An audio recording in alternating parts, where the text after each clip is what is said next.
שלום, ערב טוב. היא צלמת, בעיקר טבע. היא משחקת בין אור לצל בצורה יוצאת דופן על סף המופשט. היא הייתה הצלמת הראשונה של רשות שמורות הטבע. היא נולדה בירושלים ומתגוררת בכפר סבא. מאחוריה 6 ספרים, חלק מהם רבי מחר. היא בת 52. היא אם לנועה, ילדה אוטיסטית, והיא תיארה את חייה איתה במילים ובתמונות, ומחדדת את המוטו המנחה. בדרכי, הולכת איתך בדרכך. שי גינות, ערב טוב. ערב טוב. באיזה רגע מגיעים למוטו כזה, בדרכי שלי, הולכת איתך בדרכך? בעקבות תמונה, ובעקבות סיפור שבו, כשנועה הייתה בת 7, שאלתי אותה באיזה שבת, את רוצה לבוא לטייל איתי בכרמל? היא אמרה לי כן, אז אמרתי לה, אז יופי, לכי תתלבשי, מה את רוצה ללבוש? אז אמרתי, שמלת השבת הלבנה של חנלה. כן. אני פערתי את עיניי ואמרתי, איזה רעיון נהדר. וכך יצאנו לטייל, היא בסמלה הלבנה, שכמובן רחוק 180 מעלות מאיך שאני יצאתי לטייל בילדותי. וכשנכנסנו לשוויצריה הקטנה, אז צילמתי אותה בכרמל, כן, צילמתי אותה.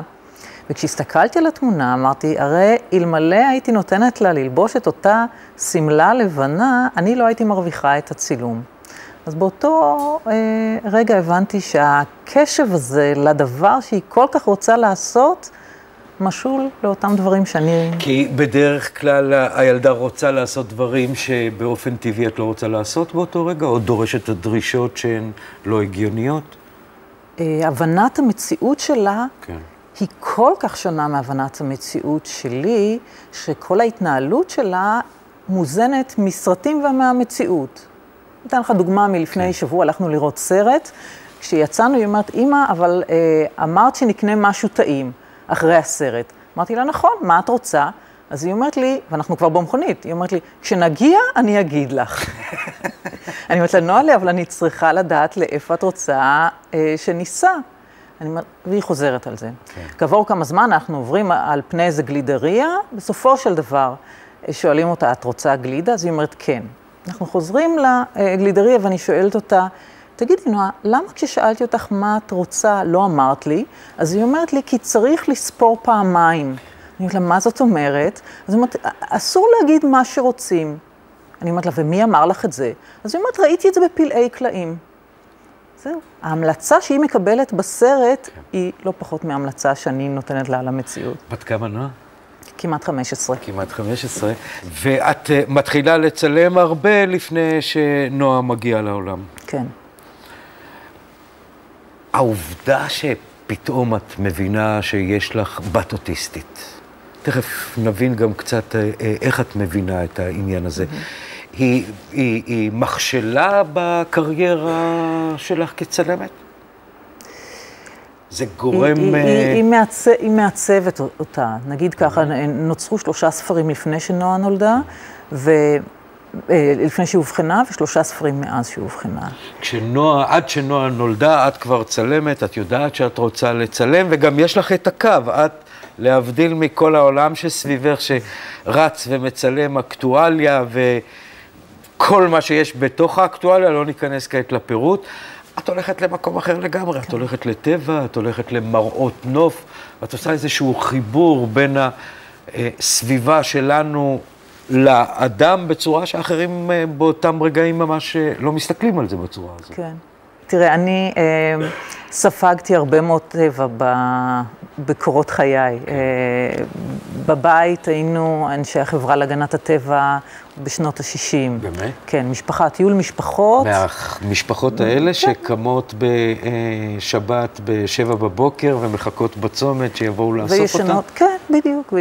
וישנים באוהל והולכים לחגוג פסח בנואבה, באוהל או בעין גדי. גדלנו עם זה. כשהגעתי לגיל צבא, אחותי הבוגרת הייתה בבית ספר שדה כרמל, ואני, כדי שלא תתקיים התחרות, שלא אפסה בפסיעותיה, אני הלכתי הכי קרוב, לנגב. כן, זאת אומרת, את השנייה. כן. כן. יש גם עוד אחת? אח. יערי, כן. זאת אומרת, את סנדוויץ' בכלל. אני, כן.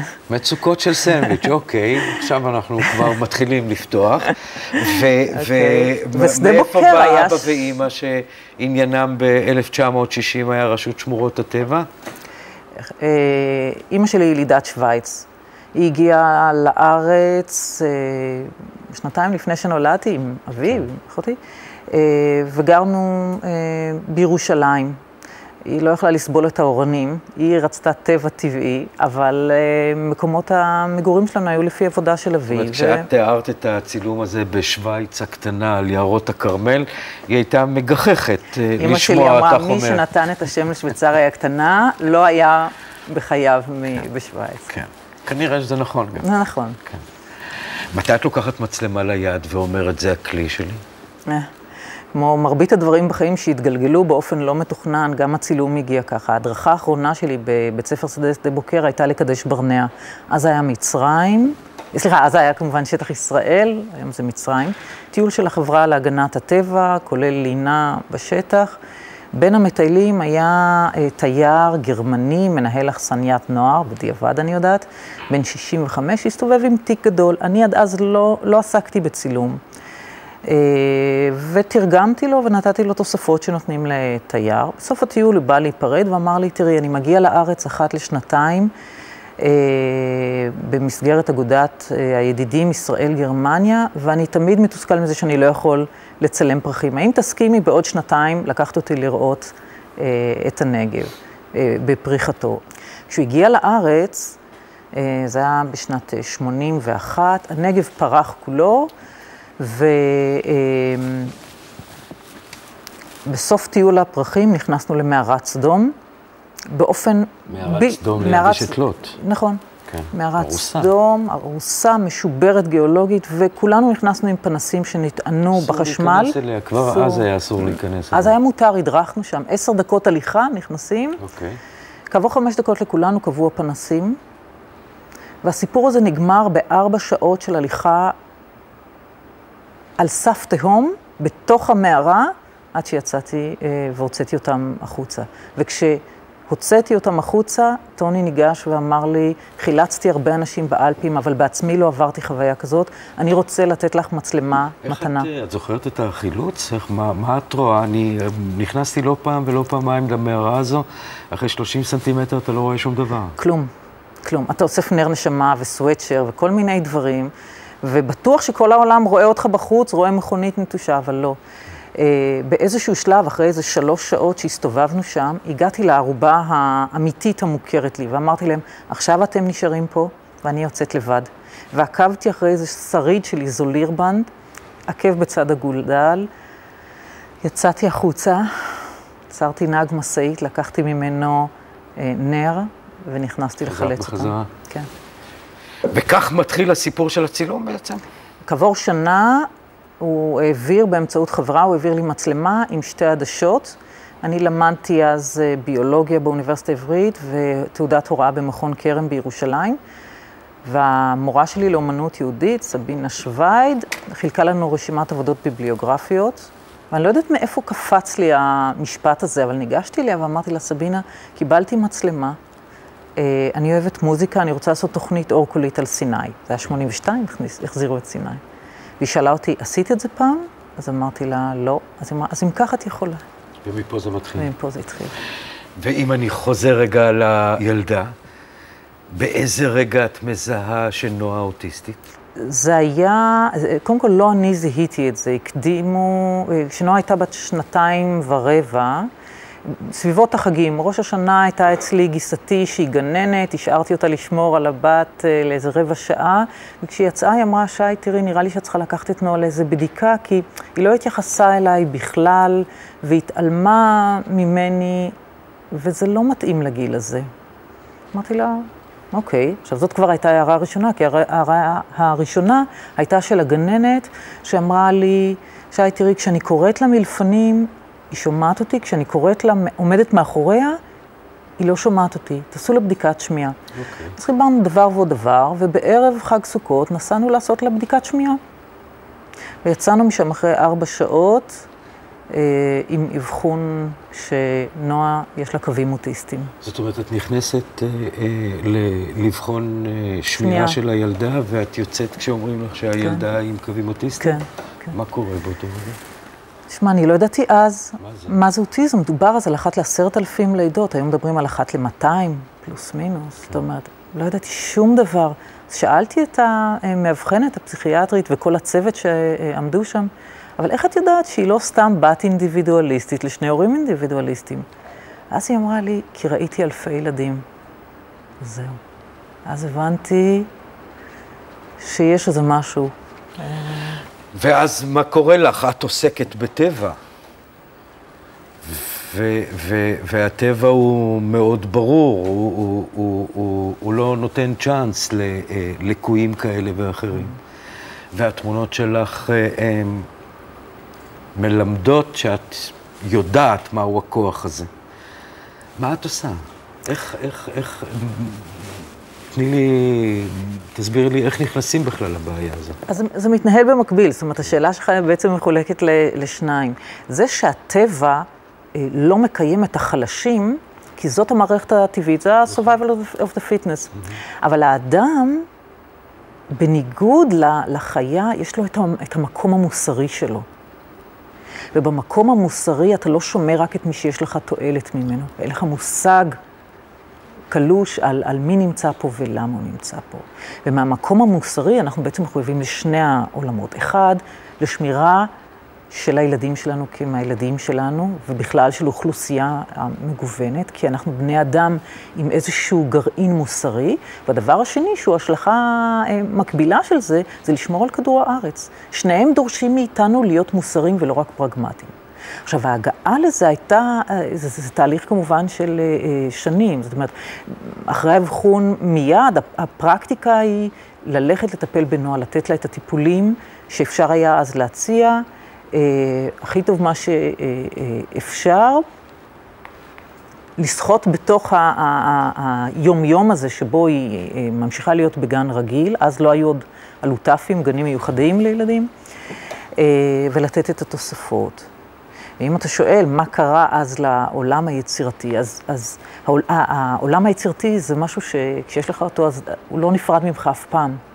אבל בערך חודשיים, 3 אחרי האבחון, אני לוקחת את נועה לגן איזה יום, ואני שומעת את חבורת שוהם, חבורת זמר, שרה ממעמקים קראתי חיה. ואני אומרת, הנה הנושא לספר הבא. איך אני מביאה בקריאת הנוף השלישית הזאת, כן? שלישית אחרי השתי גישות הקודמות שקדמו לצילום הנוף, איך אני מביאה את הרבדים העמוקים האלה, את עומק השכבות האלה, מתוך הסתכלות בטבע. איפה זה נפגש, החוויה האישית שלי עם החוויה הזו. ואני למחרת נוסעת לראש הנקרה, והולכת לצלם שם.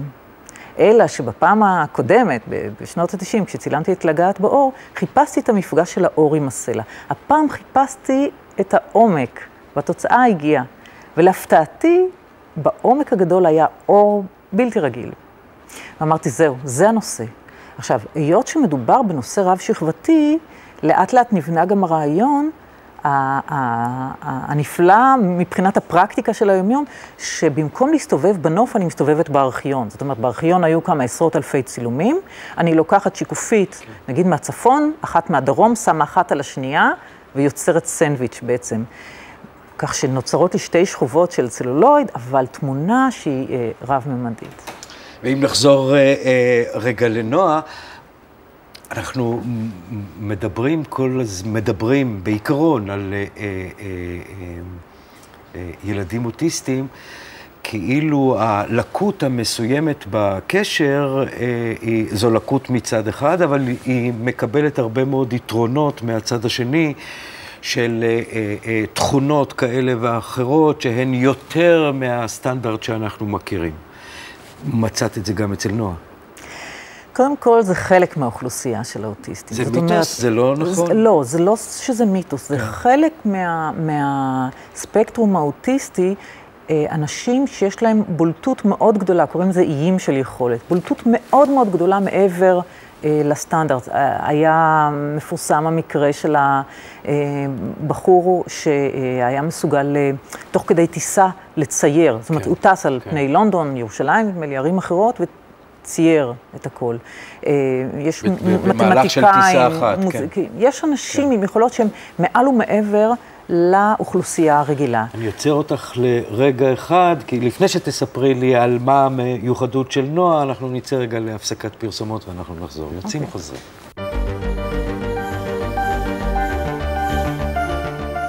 חזרנו, אנחנו עם שי גינות, הצלמת שי גינות, ואת מספרת לנו עכשיו על אותו יתרון שיש לנועה כילדה אוטיסטית על השאר.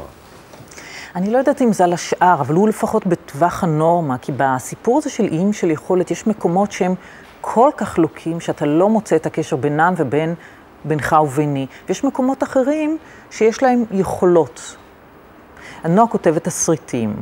ממש? כן, ממש תסריטים. 20-30 עמודים, אמיל והבלשים, גרסה ראשונה, שנייה, שלישית, היא כותבת את זה כבר כמה חודשים.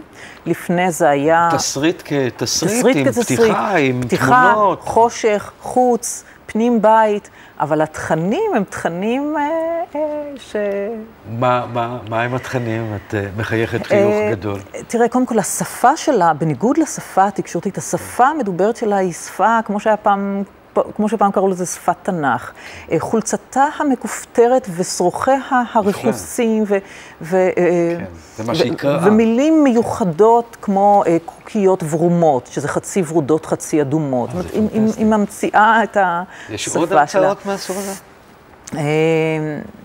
מהסוג הזה, תראה, זה גם נכנס לחיים, כי כשהיא הולכת לקנות מיץ, אז היא מבקשת מהמוכר, תן לי בבקשה מיץ ענזים. שזה חצי ענבים, חצי ענבים. הוא מבין אותה? לא, מה פתאום? אני אהיה מתווכת. אז נועה צריכה כל הזמן תיווך. כל הזמן. כל הזמן צריכה הסבר. אז בעצם נועה צריכה כל הזמן מישהו לידה. כל הזמן, היא צריכה, כן. ולו מפני שהיא בלתי צפויה לחלוטין. זאת אומרת, אני כבר, אתה יודע, העניין הזה של ילדים אוטיסטים הולכים לאיבוד, נהפך לדבר שנכנס אפילו לחדשות. נועה הלכה לאיבוד 5 שעות בירושלים. לך? כן. עניין של הרף עין, שבו הקשבתי לאחיין שלי בגן השעשועים, ושמעתי את הצחוק שלה, שזה צחוק מאוד אופייני, מאחורי השיח, ופתאום היא נעלמה. ורצתי אחריה, זה היה בגן סן סימון. זאת אומרת, את מזהה את זה בזמן אמיתי במהירות? לא יותר מדקה. לא יותר מדקה והיא נעלמת? והיא נעלמה, ואני מגיעה לכביש הראשי, ואני רואה שהיא לא בכביש הראשי, את התיק שהיה עליי שמתי בתוך האוטו, ואיכשהו באינטואיציה אמרתי, הפעם, ההליכה לאיבוד הזו, שהייתה השלישית במספר, זה לא צחוק ילדים. צלצלתי אז למשטרה. מה את אומרת? המשטרה אז הייתה עסוקה, זה יום לא נשכח, היא חיפשה אחר הודיה פימשטיין. לא היו שוטרים. לקח 20 דקות עד שהגיעה ניידת ראשונה. חברים ואנשים, חיפשנו אותה, היא הלכה לאיבוד ב-1, בשעה 5 היא נמצאה בבית צפאפה, במכולת שהייתה פתוחה, כשהמוכר נתן לה ופלה. עכשיו, אלה הרי תגובות מיידיות, אתה לא יכול לחכות להן. לא. יש תגובות שהן לא נוחות מבחינתך, שכאילו בתוך ציבור היא צועקת, היא עושה פעולות שהן לא סטנדרטיות? היא יכולה פתאום להתפרץ מצחוק, היא יכולה לקום שזה חמוד. תלוי. אני אוהבת את זה, זה חמוד, אבל יש אנשים שזה נשמע להם רעש מכניסטי, או יש ילדים שמזהים את זה בתור צליל של בכי, זה דבר שהוא מאוד סובייקטיבי. אם אתה יושב במקום שאחרים שקטים בו, ופתאום יש קולות כאלה, זה פחות נעים.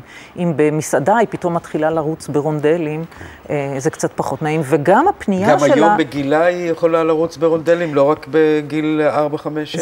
זה בדיוק העניין, שכשזה חמוד בגיל 3, אז הפער הוא לא כל כך גדול. בגיל 15, לרוץ, זה יותר בעייתי. אז בעצם את יכולה למצוא את עצמך הולכת איתה למסעדה, ופתאום היא מתחילה לייצר המולה, ואז זה לא כל כך נוח. לא כך המולה, אבל גם הפנייה, תסלח לי אדוני המלצר, כל מיני דברים שהם שפה של... אבל המקומות שזה פחות חמוד, זה מקומות שבהם למשל אין למד מרחק. אתה ואני יודעים כמה אנחנו יכולים להתקרב אל האחר וכמה לא, אבל היא ממש יכולה להידבק אליהם. זאת אומרת, היא בלי הגנה. היא בלי הגנה לגמרי, כן. היא משתתפת במקהלה. נכון. היא הייתה לה מקהלה היא השתתפה במקהלה בבית ספר, ויום אחד הודיעו שסגרו אותה, והיא במערכת השעות שלה כתבה, יום, בשעה השביעית, שירה. הילדה רוצה לשיר. התחלתי לחפש, ופתאום עלה בדעתי השם מקהלת מורן. למה? לא יודעת להגיד לך למה. אוקיי. התחלתי לברר, בסביבה הקרובה היה מי שאמר לי, לא, אין לך מה לחפש שם, זו אחת המקהלות הכי טובות בארץ, והיא לא תוכל להסתדר שם. ושבוע-שבועיים אחרי זה מצאתי פרוספקט של מקהלת מורן, בבית של חברים, ואני רואה שכתוב שם שהם עובדים עם אוכלוסיות עם צרכים מיוחדים. התקשרתי, הגענו לחזרה, כמו שנכנסנו פנימה, ובשונה מילדים אחרים, נועה ישר רצה פנימה, לקחה כיסא, התיישבה בין הילדים האחרים, ואז מנהל העמותה, ירון דמבו, קישר ביני ובין שרון רם, שהיא המנצחת, שגם מתוודעה באותו רגע לעובדה שיש לה עכשיו ילדה אוטיסטית, ומאז 3.5 שנים אנחנו שם. והיא מגלה סימנים של נערת מקהלה, עם רצון לסולואים כן, באמת. מבחינתה... היא הכוכב? קודם כל, מבחינתה היא צריכה כל סולו. עכשיו, כמובן היא לא היחידה שם, וגם לא היחידה שרוצה סולו, ויש שם המון ילדים, שם זמרים נפלאים ומקצוענים. ולא רק בעלייה על הבמה, אלא באחת הפעמים, במופע במוזיאון תל אביב, פתאום אני רואה שכל הקהל מוחא כפיים, ונועה מתחילה לפזר נשיקות. זאת אומרת, כל הקהל מבחינתה בא רק לראות אותה. עכשיו, זה דבר שמחייב התערבות, אבל הוא שוב באותו עניין, היא בלתי צפויה באופן שבו היא תגיב. אני מחייך לתיאורים כאלה ואחרים, אבל תוך כדי, זה קשה לה מבחינתך. מפרך ומפרק. נכון. תראה, השבוע היא לקחה עיתון שהיא מילאה בו תשבץ, עיתון ילדים. ורצתה לשלוח אותו. וההסעה כבר מחכה בחוץ, והיא אומרת, רגע, אני רק עוד רוצה לקרוא לך. אני אומרת לה, נולה, אבל ההסעה כבר מחכה בחוץ, אבל היא אומרת, עוד לא סיימתי לקרוא. ולאן זה הולך? היום, כשאת מסתכלת, החלום שלך, היא בת 15, זה רץ, היא בעוד רגע תהיה בת 20. מה היית רוצה שיקרה? לאן זה הולך? חממה מוגנת. זאת אומרת, היא תצטרך להיות בבית לחיים, באיזשהו סוג... יש דבר כזה?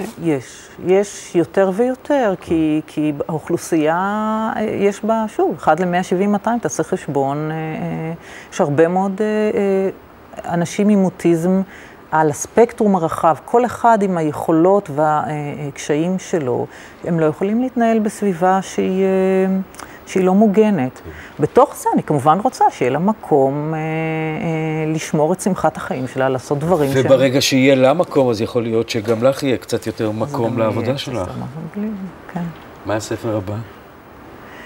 לא יודעת. באמת? אני עוד לא יודעת, כן. אבל יהיה. יהיה. שי גינות, תודה רבה לך. תודה רבה. עד כאן, חוצה ישראל הפעם, עם שי גינות. ערב טוב. הולכת איתך בדרכך, זה קורע לב. באמת, מאוד יפה.